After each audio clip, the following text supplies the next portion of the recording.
What's up, guys? Teddy Cornwell here. Welcome to the Underdog Talk. And there is just something about the underdog. But today we have an absolute beast on the Underdog Talk. But before we get into this interview, you guys know I have to give this man a proper Underdog Talk introduction. Hailing from San Diego, California, today's guest has played in the Major League Baseball for the Seattle Mariners, the Baltimore Orioles, and the Arizona Diamondbacks. This gentleman is a 5-time MLB All-Star, a 4-time Golden Glove Award, and a Silver Slugger winner. I mean, ladies and gentlemen, the number 10, I am proud and honored to present the one, the only, Mr. Adam Jones. What is up, sir? How you doing today? Hey, my man, I'm glad it all worked out. I'm glad that you have me. Hey, life is good. Just done with the game now and just trying to enjoy life and travel, see everything, eat everybody's food, and just enjoy this beautiful earth and enjoy my family and kids. And Adam, I don't know if you want to answer this, but how was golfing today? Any hole-in-ones? Oh, it's not. Today was not my day. I shot an 82 the other day, and then I shot a 91 today. It wasn't my day today, and me and a teammate was playing with competitions. I think I was just swinging too hard and too fast, and it wasn't my day.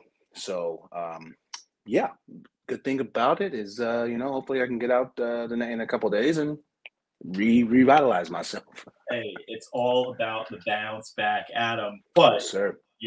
As much as I think you're a great golfer, I think you're a better damn baseball player. But what I want to really do is I want to take it back a little. So, as I mentioned, you were born in the lovely San Diego, California.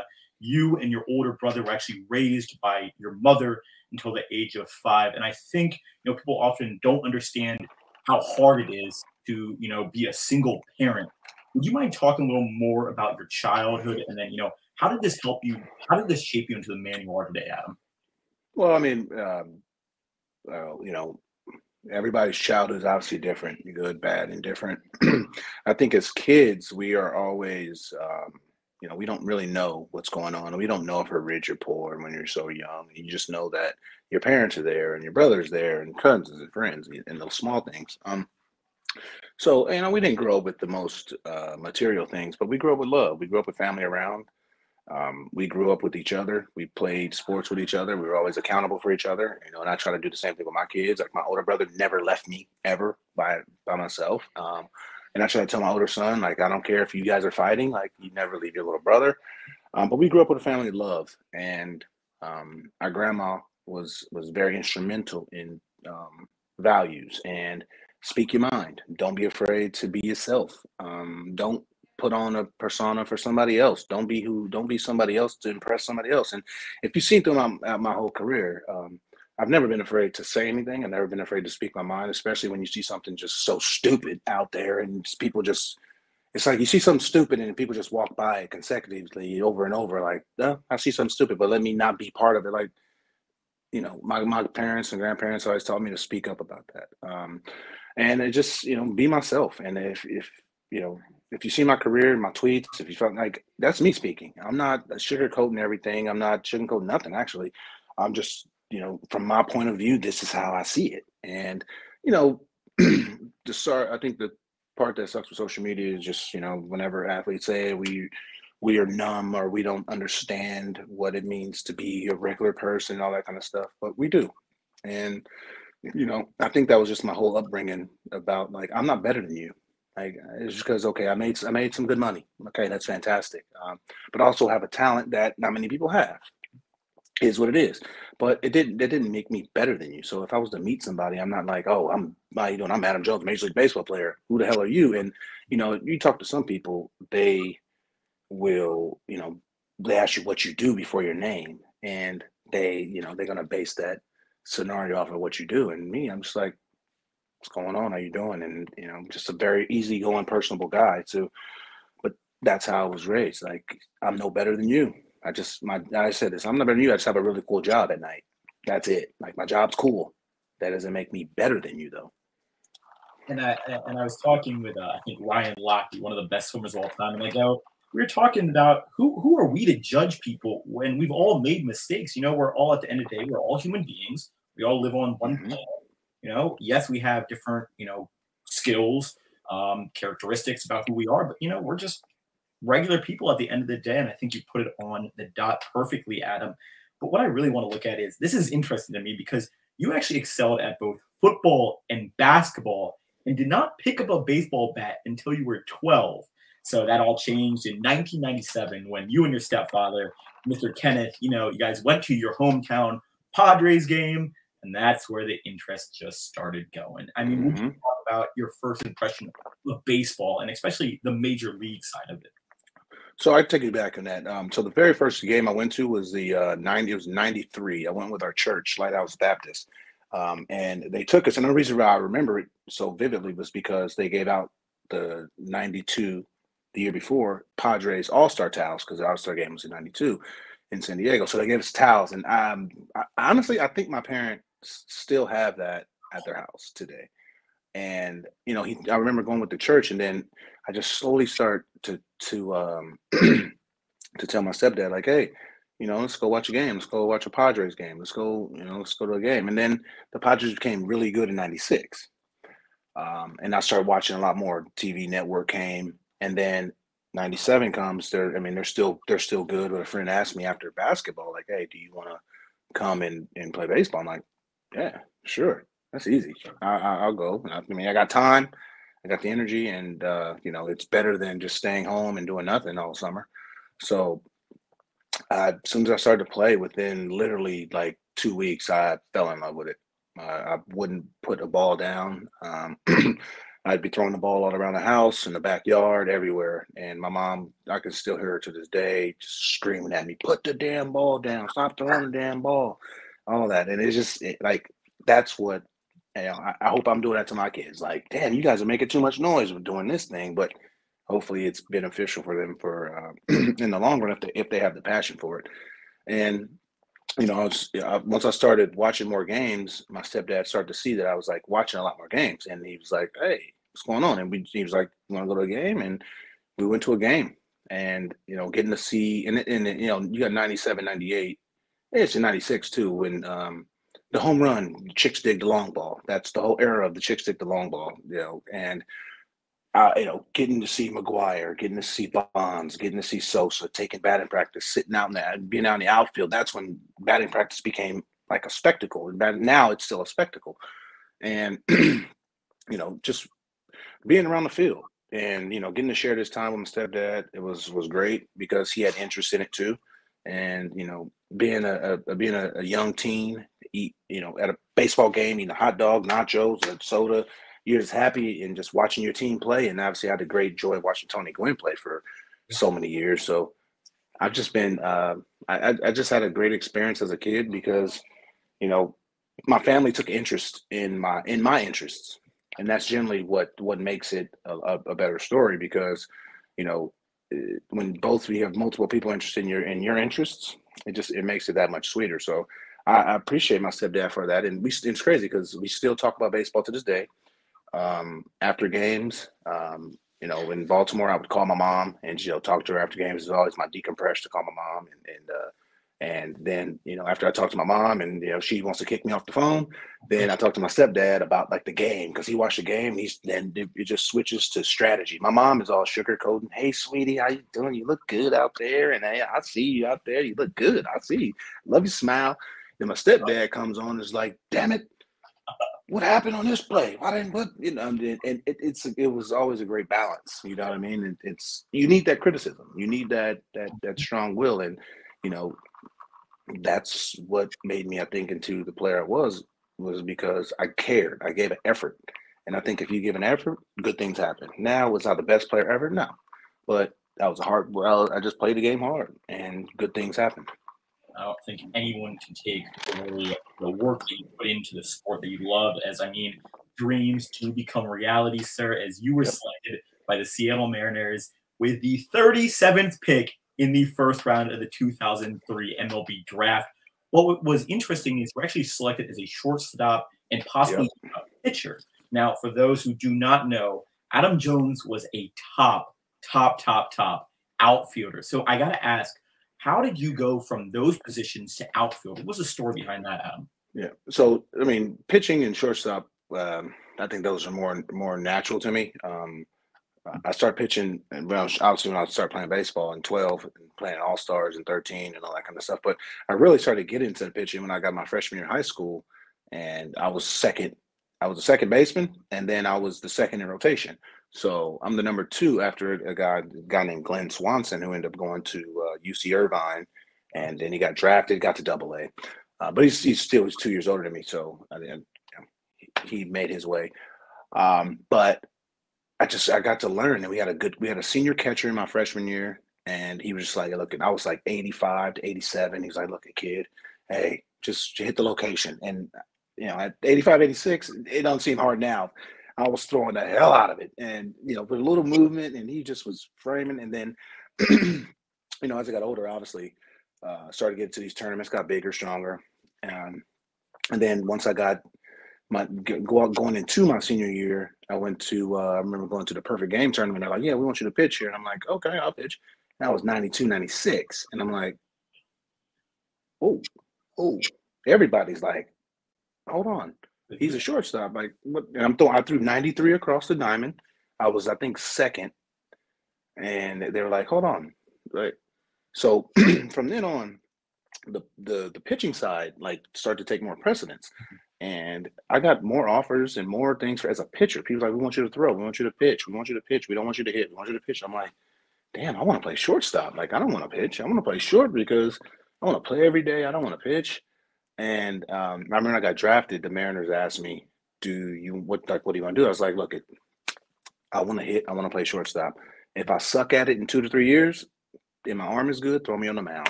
Okay? Throw me in. And we never had that conversation again because the rest is history. I just went out and busted their asses because, I wanted to hit. And, I remember getting to Double A. I remember getting to Triple A at 20. And a lot of the scouts were like, oh, this guy, I remember reading your scouting reports. The projection was I would never make it to Double A as a hitter and then turn into a pitcher. Again, projections from people who've been in the industry and know the game. And I was like, okay, that's their projection. Got to the big leagues in 2.5 years. And when I was in AAA at 20, they were like, damn, we didn't know your bat was this good. And all that. I'm like, how you guys doing? How you doing? Good. You good? Okay, cool. And just walk by and like, you can't, and that's the thing with scouts, you can't just write somebody off because you think that, and I get it, their job is that's their job. But like, dude, you never know how someone's going to pan out. I mean, me, Matt Kemp, like we're some of the best of the 2003 draft. Kemp's a second rounder. I'm the last pick of the first round. I mean, and you got some fantastic players that were drafted that led them up to that draft. But it's like, who could predict the future? Who knew that I was going to have a 14-year major league career? Kemp was going to have a 13-year major league career, but the second or third overall pick never got to the big leagues.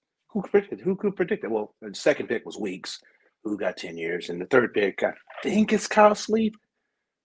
I'm not possibly sure, but I just like you can't predict anything because there's just so much going into it, and that's how it is. Like, you just can't predict nothing. No, you can't. I'm sure that you had a little underdog mentality there, Adam, where and I truly say there is something about the underdog because they have everything to prove and nothing to lose. And I feel like you were a true underdog. And I mean, you put in the work, and with work, things go your way. I mean, as you got called up to the big leagues, June 14th, 2006, but on February 8th, 2008, you became a Baltimore Oriole. And I mean, success just followed. And I've just got to say these accolades. 5-time All-Star, 2009, 2012, 2015. 4-time Gold Glove Award, 2009, 2012 to 2014. And I can't not forget the Silver Slugger Award in 2013. So that's my favorite award. That one was something else. Yeah. I mean, because Trout just dominates that. He takes everybody's Silver Slugger. Okay, damn it. I mean, Mullins got his last year, which is fantastic. But I mean, Child's getting it. Yeah. Child's got, yeah. You know what I mean? And I got it right at the beginning of his just absolute dominance. So I'm like, I got mine out the way. It's like with the Gold Gloves. You know, I was able to get mine. I only wanted one. I didn't even know I was good enough to even get one. But once they gave me one, I worked my ass off for the others.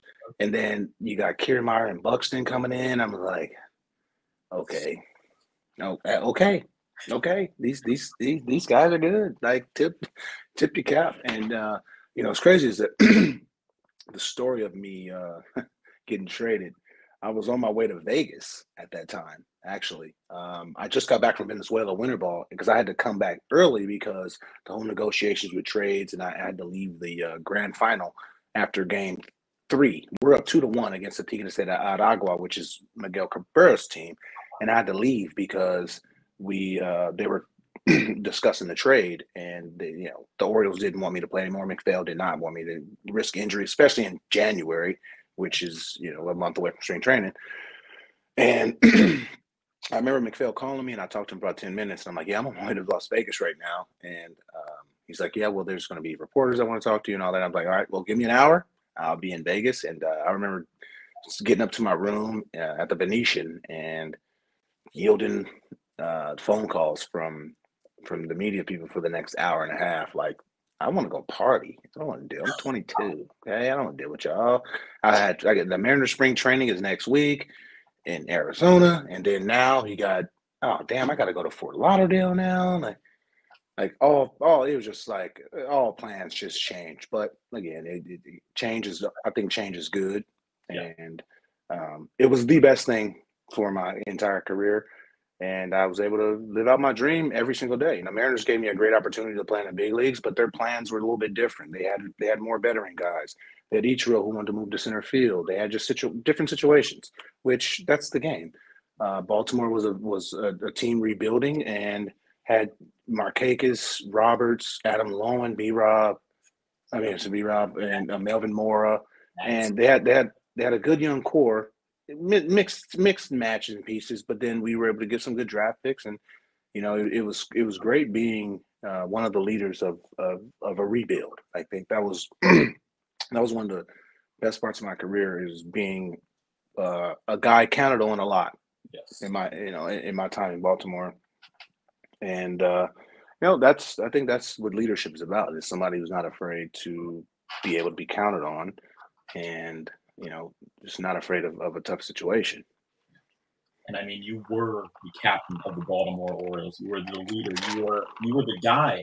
Now, what I really want to ask you, Adam, is what is the training and what is the nutrition, like being a professional athlete in the MLB? What is that all like, Adam? So I think the nutrition differs. It depends on the person. Yeah. I mean, you got guys from the South that's gonna like what they like. You got guys the Latin guys. They're gonna eat their arroz con pollo, and they're gonna eat their food. But I think it's a healthy balance of course, go get your burger. You need a burger. There's nothing wrong with a burger, but eat your burger after the game. I think the game always took precedence to everything that's going on. Family, friends, the game always took precedence. And, you had to make sure, like, I'm not going to eat a burger at 2:00. I wanted to make sure that, before games, me personally, before games, I always had, a fresh bowl of fruit, mainly watermelon, because I just like it's my favorite fruit. And I just like the hydration, the taste, just something to eat, something in my stomach. Obviously, you can have there's bars, but in Baltimore, from I think 2012, we got this lady Jenny Perez, and she's a vegan from Colombia. No, I mean, from Costa Rica. I'm sorry, from Costa Rica. Vegan lady from Costa Rica. She doesn't eat meat and all that, but makes the best food I've ever had. And she came in the clubhouse and just changed everybody's lifestyle. And again, you got guys, meat eaters, and this and that, all different whatevers. And she just like, okay. She took her notes and then she refined them. So I liked this certain lunch. She would make it, but she would her hardest try to make it plant-based. Mm-hmm. And she made it so good that I wouldn't even know. So I'm sitting there eating way better food than, and I'm like, oh, this is so good. Thank you. And she's just smiling. Oh, you're welcome. Knowing that she did her job. Yep. And I'm just thinking that I just smashed this, just whatever I ate. But she did her job. And I went against her and I went against the grain because I'm like, I'm 26, 27. Like, yeah, I could just do what I want. But then she was like, yeah, but the food actually makes you feel better in certain things. And like, over the course of the next 6 years, like I took heed to everything she really taught us. And my wife loves to have her whenever we have. I mean, she's gives us recipes. She comes and stays with us. Like she's like the best cook ever for me. Like that's the best cook ever. And it wasn't just myself, but other players took heed to it and better themselves. It ate better, before the games, and just learned, outside the game, when you go to restaurants and stuff like that, and just trying in your daily life, try to eat what's better for you. And again, we're human beings, so do we want to eat a donut? Of course. You see my social media. Sundays, hey, Sundays is we getting donuts. I don't care what the nutritionist says. I don't care what anybody says. Sunday, this clubhouse is flooded with donuts, and that is that. And everybody eats them with a cup of coffee. It's time to go. It's time to play the game. Get some sugar in you and play the game. And I think it's a happy mix. Yeah. You got to have a healthy mix. And we're baseball players. We're not uh, bodybuilders. So if you see a lot of baseball players, some is soft, not all is strong and swole. You take that jersey off, oof, there's some bad bodies under them jerseys. But it's baseball. You know what I mean? It's not you looking like LeBron. You're not looking like Aaron Donald. You don't have to do that in baseball. That's the beauty about baseball is you can look like damn near look like whoever you want to, Yeah. and just be able to perform. And you can be as tall as Randy Johnson, you can be as short as Jose Altuve, Dustin Pedroia, and you're able to you're able to find your niche. And I think the food side of it though was instrumental because when you go on the road and in the road clubhouse, we're like, I want to eat. Like, why are we eating this kind of food? Why are we eating this? This ain't good.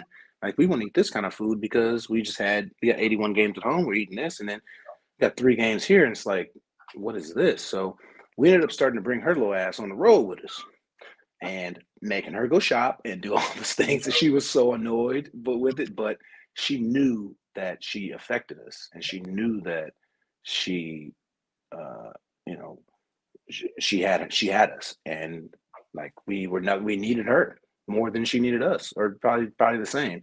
And once that relationship, I think that that relationship was like 2014, where everybody bought into her, and I just think that the players just played better and the food was better. And she's still there in Baltimore now even through COVID and all that kind of stuff. And I get reports of what she's doing, and she's still just educating people. And she won't even like I was like, come work from us privately. We'll pay you whatever you want. She's like, no, because she's only able to affect us four as of my family.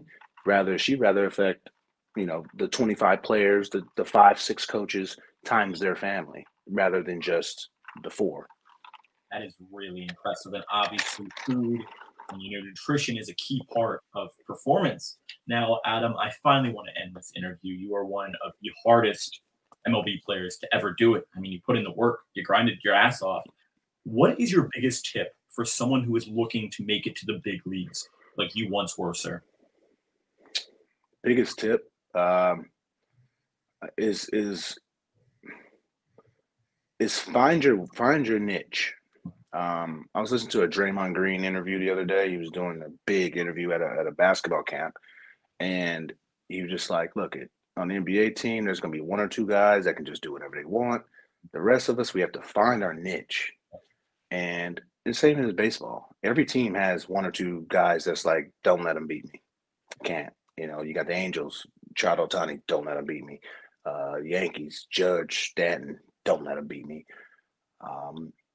So you got guys that you map out, and you're like, can't let them beat me. But then just realize that, look, not everybody's going to be the superstar, and that's okay. You know what I mean? Not everybody's cut out to just the talent, but find your niche. Find your niche. You can play. I always tell people you can play at this level. It's just what are you willing to sacrifice sometimes? You know what I mean? Like there's guys that, you're in the minors and you're just a big home run hitter with a low average. Now that plays. But when I was coming up, I didn't play at all. I played and the flip side of it, I had to play with a guy who hit 300 and had one home run and 15 RBIs in 500 at bats. And that's not productive. But the 300 is sexy. Yes. But the production ain't sexy. You got 15 RBIs and 500 at bats. Like, damn. Damn. And I remember one was a grand slam. Now I was on deck. I remember that. But I think players just need to find their niche and don't try to be like other players. Like I tell my kids too, is like, you are not Michael Jordan. You're not Steph Curry. You're not Mike Trout. I'm sorry. They're one of a kind. Just be yourself. Like you're really good. Be yourself. Like I never tried to be anything else. The guy I followed and emulated, I think, the most was Torrey Hunter because of the era. I got to know him really well. Mike Cameron's a little bit before me. I got to know him before too. But it's like be yourself and work your ass off. At the end of the day, if you don't work hard, I don't care how much talent you have. MLB is not about talent.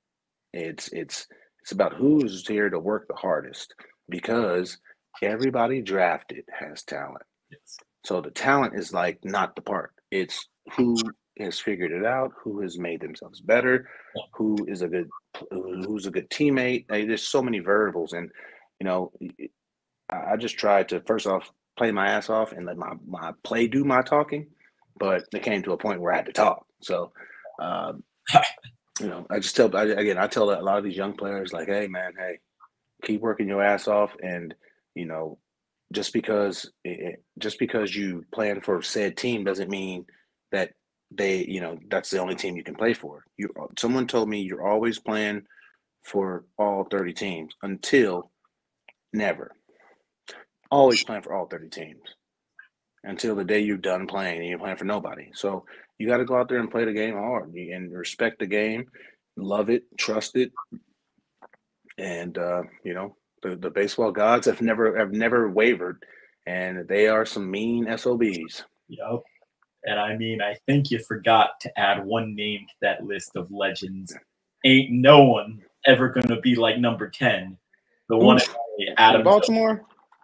I mean, hey, this is crazy. It's a few people I think that could. I mean, but number 10 in Baltimore is hard because you had Ft.Adam and then you had me. But before me, you had Elrod Hendricks. So it's like the number 10 is very obviously to me it's my favorite number because I got it from Chipper Jones, who is one of my favorite players. But then being able to get it from Ft.Adam, and then he got it from Hendricks. Like it's a very powerful number to me. In the universe, number 10 is a very strong number. And if they give it to somebody in the future, I just hope that the person whoever dons it, I hope no one. Whoever dons it, if possible, just goes out and respects that number and plays their ass off because, hey, someone told me, hey, look, don't give them excuse. Go and play the game hard, and that's what I did. I mean, Adam Jones, everyone, such an honor and privilege.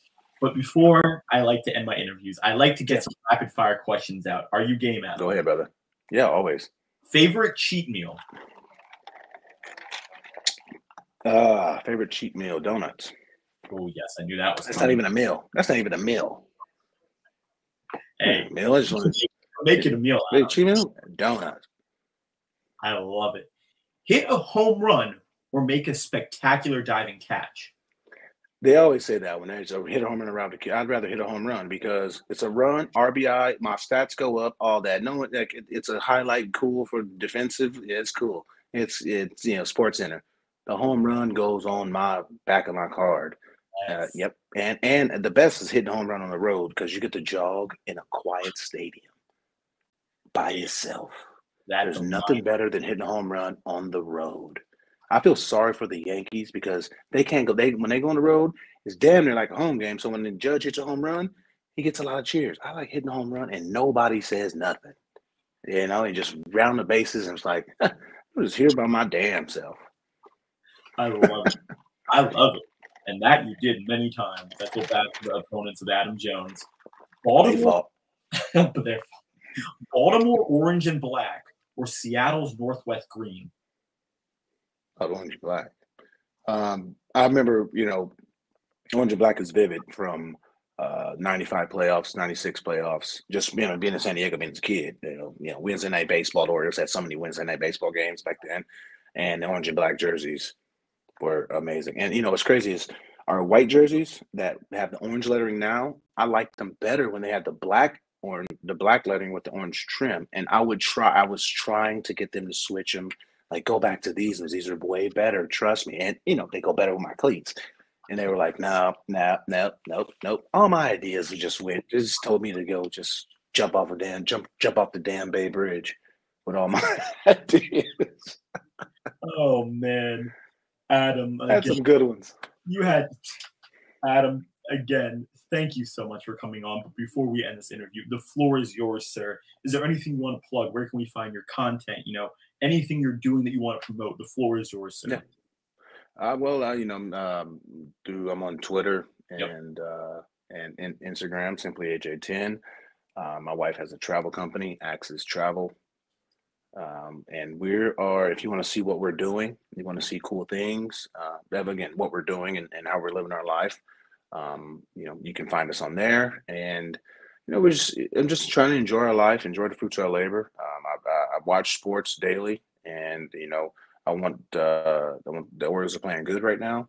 They remind me of the 2012 team minus a few bigger names. You know what I mean? We had some bigger names in 2012 than they have now, but they have the hunger and the fight that we had then. And you know, it's going to be fun to see them the last 30 games punch people right in the mouth, because what did they have to lose? They were told they were going to lose 100 games before the season started. So you know, they're not going to lose 100 games this year. It's mathematically impossible. And they're going and they're punching people right in the mouth.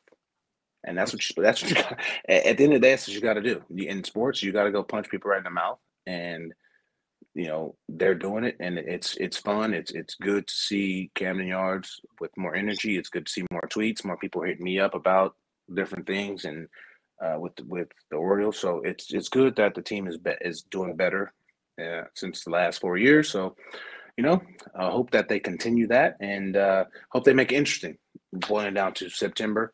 And you never know. You never know. You might see me at the park if they're trying to do something special. I was going to say, what if you go to the park this weekend? I know they're playing the Mariners this weekend in Camden. I would love to see Julio Rodriguez. I'd seen him at the All-Star game. Got to talk to him a little bit. I would love to see him play live. I got to see the Derby. But he's a special talent, and he just signed that massive deal, which is, you know, it's so perplexed. But 210, don't give a damn. That's not perplexed. That's the lightweight of the money. But it's a good series. I mean, both teams are in the same place. They're basically need to beat up on each other to get ahead of each other. So it's a very, very, very, very big series. And when you're playing good baseball and important games in mid to late August, fans love it. And school starts next week. It's going to be less people at the yard during the week, but those weekends will be rocking and people will be watching because it's interesting and they're playing good and fans want good baseball and they want to see the playoffs or just a team that's fighting every night. And what they're doing, they're fighting every single night. And as a former player, that's all, and a fan of the game. That's all I could do personally, and that's all I ask for as a fan is play the game hard. Are you going to make mistakes? Of course. Are you going to stink some nights? Of course. But can you play hard? Of course. And the Orioles play hard every night. I mean, ladies and gentlemen, one more time, number 10, the best outfielder. I mean, he is just that guy. Guys, don't forget to check out AJ's content. Don't forget to check out the travel company. one of the best to ever step on the field. Guys, don't forget to like, subscribe, and comment on this video. Until next time, guys, Underdog out.